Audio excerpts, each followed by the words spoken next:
Inabandona ang batang si Angel ng kanyang mga magulang sa harapan mismo ng isang bahay ampunan hanggang sa merong isang doktor na nagmabuting loob na nagngangalang Johnson at inampo ng bata. Ngunit ang mga sumunod niyang ginawa ay hindi mo paniniwalaan. Nang ipanganak si Angel sa ospital dito sa Manila, na kapitolyo ng ating bansang Pilipinas, ang kanyang nanay na si Maria ay tinignan siya sa kauna-unahang pagkakataon at halos maduwal nga ito at hindi makapagsalita dahil sa pandidiri. Ano to?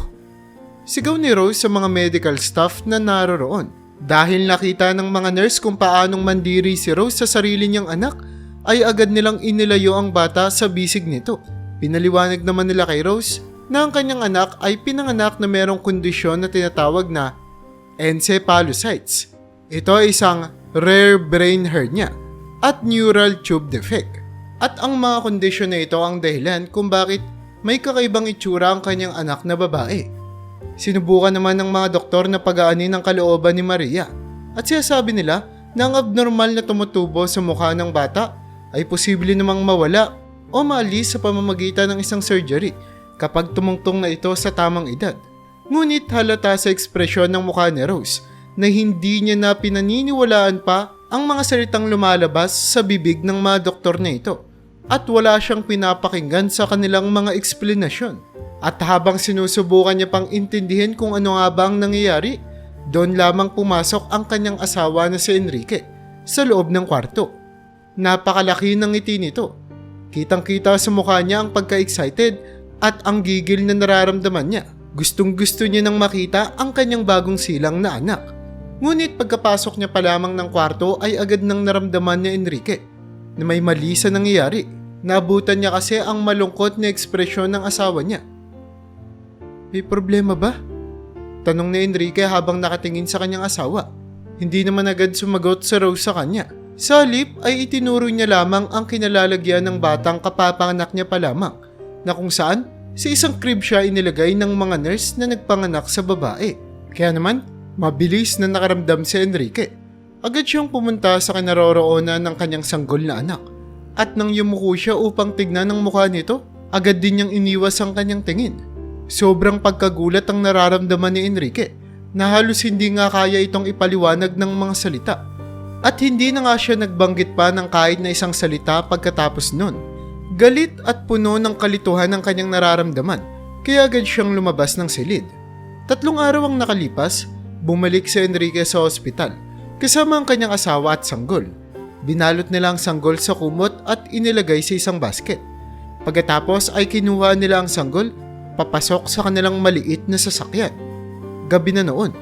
Habang sila ay nagmamaneho, agad na sinabi ni Enrique kay Rose na hindi nila maaaring alagaan ng sanggol dahil sa mukha nitong talaga namang naiiba kumpara sa normal. Sumang-ayon naman si Rose sa sinabi ng kanyang asawa. Wala na kasi silang balak na ipaliwanag sa sino man kung bakit iba ang itsura at anyo ng kanilang sanggol at unang anak. Nagpasya silang mag-ikot sa lungsod hanggang sa tuluyan ng dumilim at ito na nga ang tamang pagkakataon upang maidispatcha ang bata. Teka lang, saan ba natin siya didispatcha? Dapat walang makakaalam na tayong nag-iwan sa kanya. Wika ni Rose habang nagmamaneho naman si Enrique ng seryoso sa daan. Akong bahala. May alam akong bahay ampunan. Sigurado akong maaalagaan yung bata kapag doon natin siya didispatcha. Nagpatuloy nga sa pagmamaneho si Enrique ng halos 3 oras hanggang sa marating na nila ang bahay ampunan kung saan sa lugar niya ito ay walang nakakakilala sa kanila. Unang bumaba ng sasakyan si Enrique. Sinigurado na walang kahit na sino ang naroroon. Pagkatapos ay tinignan niya rin ang mga CCTV camera kung meron ba sa lugar. Nagkataon naman na wala siyang nakita. Kaya naman, agad siyang bumalik sa sasakyan upang senyasan ng asawa niyang si Rose na ibaba na ang bata sa tapat ng gate ng bahay ampunan. Ni hindi nga nila kayang tignan ng bata habang iniiwan nila ito sa tapat ng gate. Pagkatapos ay mabilis silang nagmaneho papalayo na para bang isang aso lamang ang kanilang itinapon. Nang makauwi sila sa kanilang tahanan, agad silang kinamusta ng kanilang mga kamag-anak na matagal nang naghihintay sa kapanganakan ng babaeng si Rose. Pero nakaisip na sila ng plano kung papaano ipapalusot na nawala ang bata. Pasensya na kayo. Namatay yung bata habang pinapanganak ko siya. Kinikailangang mamili ni Enrique kung buhay ka ba o buhay ng bata. Masakit man para sa akin pero buhay ko yung pinili namin. Pagsisinungaling ni Rose na nangingiyak-ngiyak pa. Agad namang nahabag ang kanilang mga kaibigan at kamag-anakan sa pagsisinungaling ng mag-asawa nang hindi nalalaman kung gaano kasama at kadilim ang kanilang ginawang plano. Sa sumunod ngang umaga, nagising ang gwardya na nagangalang si Mario na kung saan ay nasa kaligitnaan pa nga siya ng kanyang duty at hindi niya namamalayan na nakatulog na pala siya. Bilang mahilig manigarilyo ang lalaking si Mario, saglit muna siyang lumabas ng gate upang sindihan ang kanyang sigarilyo. Tila ba ito na rin ang magsisilbi niyang almusal para sa umaga na iyon. Pero pagkapa niya ng kanyang bulsa ay wala siyang nakitang sigarilyo. Kaya naman kinikailangan niya pang pumunta sa pinakamalapit na tindahan upang bumili doon. Kaya naman bumangon na si Mario mula sa kanyang higaan sa sahig ng isang maliit na kwarto kung saan nakapwesto ang mga security guard at tuluyan ng lumabas sa gate. Kung saan agad niyang narinig dito ang iyak ng isang sanggol. Alam niya na ito ay nangangahulugang merong nag-iwan ng isa pang sanggol sa bahay ampunan, tulad ng kadalasang nangyayari at tulad ng kadalasan niya na ring nasasaksihan. Dali-dali niyang tinungo ang basket ng sanggol na malapit lamang sa tapat ng gate. Sinindahan niya ang kanyang flashlight at sinilip ang basket. Alien ba to? Sigaw niya sa takot. Halos 3 dekada na kasi siyang nagtatrabaho sa bahay ampunan na iyon, pero hindi niya pa nararanasan ang ganitong pangyayari. Ang sanggol na ito ay talaga namang hindi mukhang tao. Pero kahit nalilito siya, alam ni Mario na kailangan niyang gawin ang kanyang trabaho. Kinuha niya ang basket at dinala ito sa loob. Walang gustong humawak sa sanggol sa mga staff na nakakita dito. Sinabi nila kay Mario na dalhin ito kay Dr. Johnson, ang pinuno ng mga doktor sa kanilang bahay ampunan. Si Dr. Johnson ay isang Amerikano na naninirahan sa Pilipinas, kasama ang kanyang asawang si Susan. Siya nga ang nangunguna sa bahay ampunan. Kumatok si Mario sa pinto ng opisina ng doktor at pumasok. Ipiniliwanag niya ang lahat kay Dr. Johnson, na tumayo at maingat na inangat ang sanggol na babae mula sa basket na pinaglalagyan nito. Inaasahan ng security guard na si Mario na makakaramdam ng gulat o pagkatakot ang doktor kapag nakita niya na ang kakaibang itsura ng sanggol. Ngunit nagulat ang lahat ng manatiling kalmado ang doktor. Tinignan niya lamang ang batang babae nang may tiyak at may hinahong kilos. Sa isang kakaibang sandali nga, habang iniaangat ng doktor ang sanggol upang tignan ito ng mas mabuti, ay bigla na lamang tumigil ang pag-iyak ng sanggol at napalitan ito ng isang nakakapagpabagabag ng ngiti na direkta sa kanya. Ang ngiti na iyon ay sobrang nagpahabag sa puso ng doktor, kaya naman nakaramdam siya ng isang malalim na koneksyon sa bata at dito ay pinangako niya na papangalagaan niya ang inosenteng bata na ito buong buhay niya. Agad namang nagpasalamat si Dr. Johnson sa gwardya na pumulot sa bata at sinabihan nitong bumalik na sa kanyang pwesto upang makabalik sa kanyang trabaho. Pagkatapos, tinawagan niya ang punong nurse ng kanilang bahay ampunan. Pagdating nito, hiniling niya na suriin ang sanggol. Pakitignan naman tong bata na to. Pakicheck kung may sugat ba siya sa mga parte ng katawan niya. At kung wala naman kayong nakitang komplikasyon, pakiliguan na lang muna siya ng mainit na tubig at agad niyong painumin ng gatas. Wika ni Dr. Johnson habang iniaabot ang bata sa nurse. Sinubukan naman ng nurse na kunin ang sanggol, ngunit bigla na lamang itong umiyak. Nagpapahiwatig na gusto nitong manatili sa bisig ng doktor na si Johnson. Hinalikan niya lamang ito hanggang huminto ito sa pag-iyak. Sa mga susunod nga na linggo, maayos na inilagaan ng bahay ampunan ng sanggol. Madalas na binibisita ni Dr. Johnson ang bata na kung saan ay personal siyang nakikipaglaro dito at nilalambing ang bata. Hanggang sa ituring niya na nga ito bilang kanyang sariling anak. Ikaw ang munting anghel ng bahay ampunan na ito. Saad ni Dr. Johnson habang tinitignan ng maigi ang bata na puno ng pagmamahal sa kanyang mga mata. At simula nga noon, lahat ng mga tao sa bahay ampunan ay tinatawag na ang bata na Angel. Bagamat ligtas na si Angel sa ampunan, nais pa rin naman ni Dr. Johnson na siya mismo ang mag-ampon sa kanya. Alam niya na walang ibang mag-aampon dito dahil sa kanyang itsura. Ayaw naman ng doktor na maapi o maging mapag-isa lamang ang batang si Angel. Nais niyang manirahan ito kasama siya at ng asawa niyang si Susan. Nagkataon naman kasi na matagal na nilang pinapangarap na magkaroon ng isang anak. Kaya naman agad na sinabi ng doktor na si Johnson ang kanyang mga plano sa kanyang asawa. Ngunit galit na galit si Susan sa kanyang asawa nang pumunta siya sa ampunan para makita ng personal si Angel. Hindi niya gustong tanggapin bilang kanilang ampon na anak ang isang sanggol na talaga namang may itsura na naiiba sa lahat. Ngunit matapos ang napakahabang pakiusapan, tuluyan rin namang napapayag ng lalaki ang kanyang asawa na ampunin si Angel.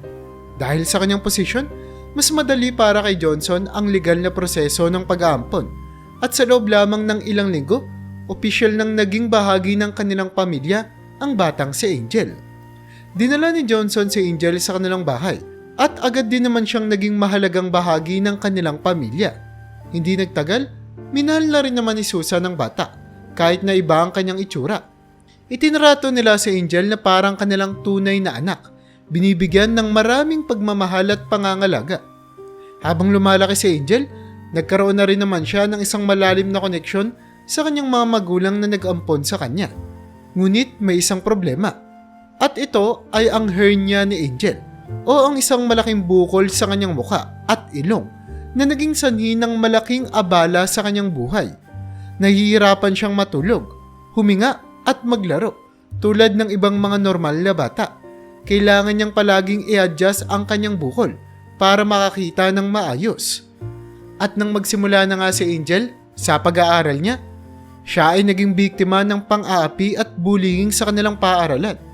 Iniiwasan siya ng kanyang mga kaklase at tinatawag sa iba't ibang mga pangalan. Mula sa pagiging isang halimaw hanggang sa isang alien, lahat na siguro ng pinakamasasakit na salita na pwede niyang matanggap ay narinig na ng kaawa-awang bata. Minsan, sinasabi ni Angel sa kanyang mga magulang ang mga pang-aapi na ito. Pero lagi namang pinapagaan ng mga magulang niya ang kanyang kalooban. Sinasabi ng mga ito na kailangan niyang magpakatatag at hindi nga magtatagal ay magiging maayos din ang lahat. Samantala, gumagawa naman ng paraan si Dr. Johnson upang makausap ang ibang mga doktor tungkol sa posibilidad ng operasyon para alisin ang malaking bukol sa mukha ni Angel. Lahat ng mga ekspertong tumingin sa bata ay inabisuhan sila na maghintay hanggang sa tumuntong na sa 10 gulang ang batang si Angel bago gawin ang operasyon upang maiwasan ang anumang komplikasyon. Matagal nang nag-iipon sina Johnson at Susan para sa magiging operasyon ng bata dahil napakalaki ng halagang kanilang kailangan. Lumipas ang mga taon at nang sumapit na nga sa 10 kaarawan si Angel, handa na sina Johnson at Susan para sa gagawing malakihang operasyon. Pumunta sila sa Australia para sa pagpapatanggal ng hernia ni Angel. Mahal ang naging gasto sa operasyon na umabot nga ng halos 3 milyon. Ngunit naging matagumpay naman ito at natanggal na nga ng tuluyan ng bukol ni Angel na lubos na ikinatuwa ng mga magulang na nag-ampon sa kanya. Pagkatapos matanggal ang bukol, agad namang nagbago ang itsura ni Angel.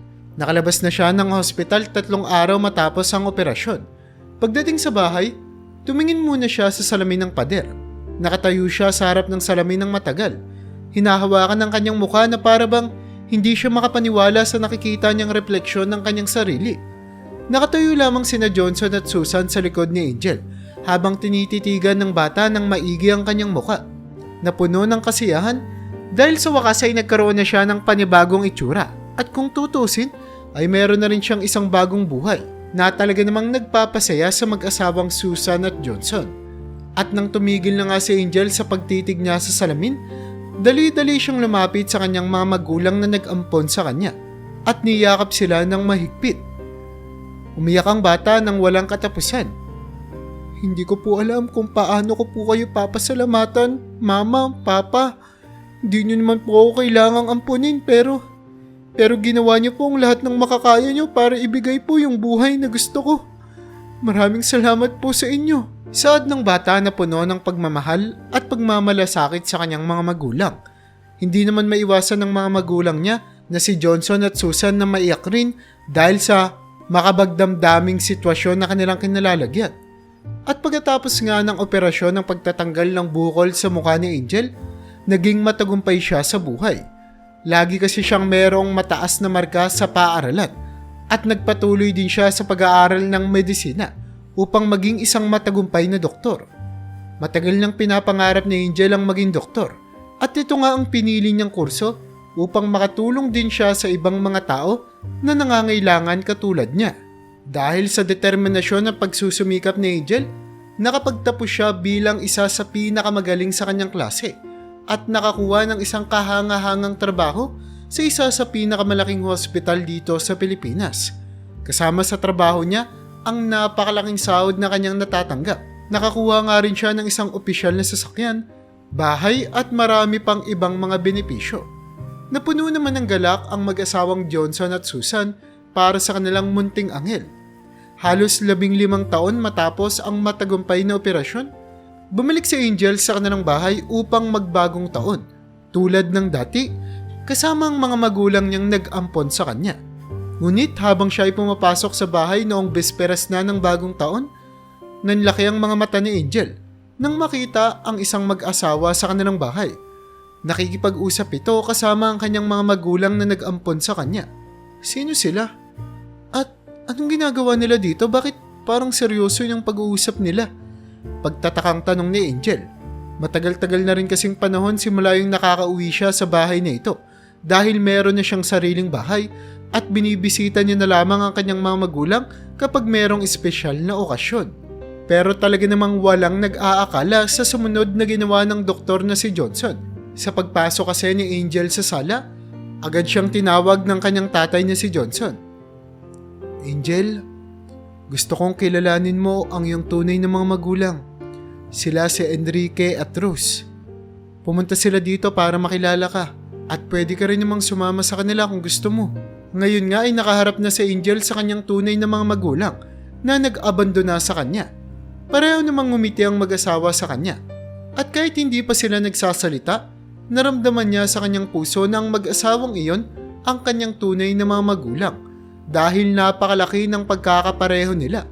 Ang mag-asawa na si Enrique at Rose ay nakatingin ng diretso kay Angel na tila ba ay nag-aasam na makuha ang loob ng babae. Matagal na tumayo si Angel sa pagitan ng dalawang mag-asawa na para bang iniisip kung kanino siya sasama.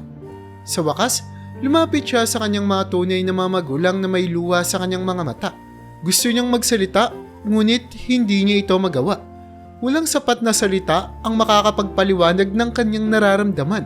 At habang umiiyak ay mabilis siyang tumakbo papunta kila Johnson at Susan at mahigpit na niyakap silang dalawa at sabay sigaw ng malakas. Kayong dalawa, kayo pong dalawa ang tunay na magulang ko. Simula pa noon, ngayon at magpakailanman, hindi po yun magbabago. At patuloy na napahagulhol ng malakas ang babae. Si Susan naman ay mahigpit na nakayakap kay Angel at dinala siya sa itaas ng kwarto na sinundan ng mabuti ni Johnson. Habang naiwan naman si Enrique at Rose na puno ng kahiyan na nakaupo sa sala, nagkatinginan silang dalawa ng puno ng pagkadismaya. Sa wakas, tumayo silang pareha at lumabas na nga rin ng bahay makalipas ang ilang minuto. Matagal na kasi nilang napagtanto na nagsisisi sila para sa kanilang ginawang pag-iwan kay Angel.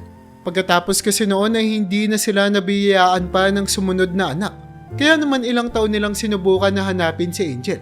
At nang tuluyan na nga nilang makita ang mga magulang na umampon dito, umaasa sila na matatanggap silang muli ng babae. Ngunit talaga namang nagkakamali sila at sobrang huli na ang lahat para mapatawad pa sila ng babae. Siguro, ito yung sumpa na dapat nating harapin sa mga kasalanang nagawa natin sa ating nakaraan. Saad ng babaeng si Rose habang umiiyak na naglalakad kasama ang kanyang asawa na si Enrique. Wala namang masabi si Enrique dahil siya rin naman ang nagplano ng pagdidispatcha sa kanilang nag-iisang anak. Pati nga rin siya ay punong-puno ng kalungkutan at pagsisisi sa kanyang puso. Kaya naman kung nagustuhan mo ang istorya natin ngayon ay huwag mo namang kalimutang mag-like. Pindutin mo na rin ang subscribe button para makagawa pa tayo ng ganito kagagandang mga istorya sa susunod pang mga araw.